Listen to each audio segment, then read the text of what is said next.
2 மணி நேரம் ஜெபிக்கணும்னு நினைக்கிறேன், ஆனா தூங்கிடுறேன். ஏன்? ராத்திரி 2 மணி வரைக்கும் செல்போன் பார்த்துக்கிட்டு இருந்தேன், வாட்ஸ்அப் பார்த்துக்கிட்டு இருந்தேன். இது பண்ணக்கூடாது, தப்பு.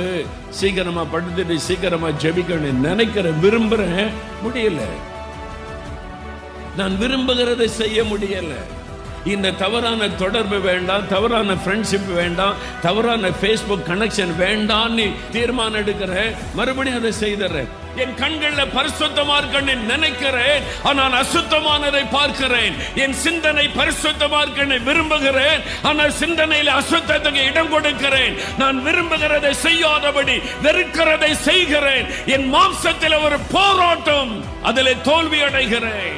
அதுதான் ஜெபத்தை பாதிக்கிறது, அதுதான் ஊழியத்தை பாதிக்கிறது, அதுதான் நீங்கள் தேவ சத்தத்தை அறிந்து கொள்வதை பாதிக்கிறது, அதுதான் உங்களுடைய வாழ்க்கையின் ஆசீர்வாதத்தை பாதிக்கிறது தெரிகிறது.